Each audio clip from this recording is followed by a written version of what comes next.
আলহামদুলিল্লাহ, এই আজানের ধ্বনি আর এই সুন্দর আকাশ বলে দিচ্ছে বাংলাদেশ স্বাধীন এবং সার্বভৌম। সুন্দর একটা দিগন্ত শুরু হয়েছে বাংলাদেশের আকাশে। এখন আর কালো মেঘ দেখা যায় না। বাংলাদেশের মানুষের ভাগ্য পরিবর্তনের সময় এসেছে। বাংলাদেশে এখন থেকে মানুষ সুন্দরভাবে, সচেতনভাবে এবং সর্বধর্ম বিশেষ মানুষ সবাই একত্রে বসবাস করবে শান্তি শৃঙ্খলা মিলিয়ে।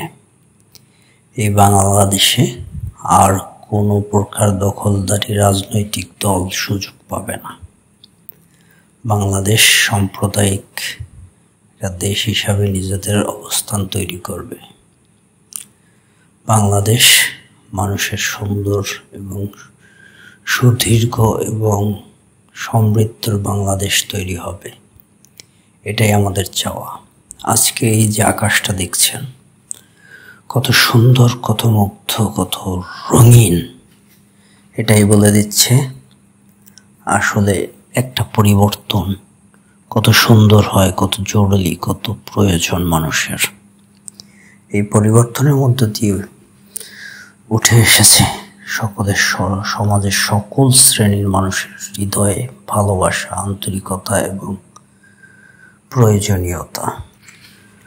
আমি স্মরণ করছি এই ছাত্র আন্দোলন, বৈষম্য বিরোধী ছাত্র আন্দোলনের শহীদদের।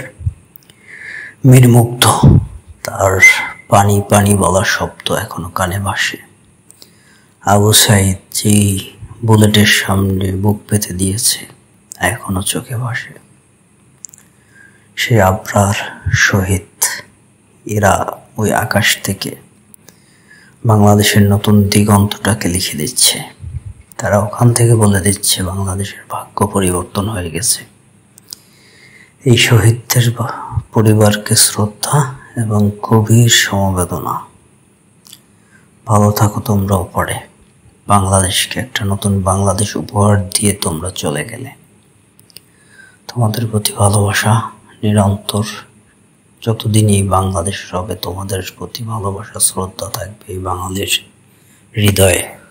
সর্বস্তরের জনগণের একটাই চাওয়া, সুন্দর একটা সরকার গঠন হোক এবং দুর্নীতি, অর্থ পাচার, অর্থ কেলেঙ্কারি, এই ধরনের বিষয়গুলো থেকে বাংলাদেশকে হেফাজত করবে এবং সমৃদ্ধ একটা বাংলাদেশ গড়বে, বাংলাদেশকে এগিয়ে নিয়ে যাবে।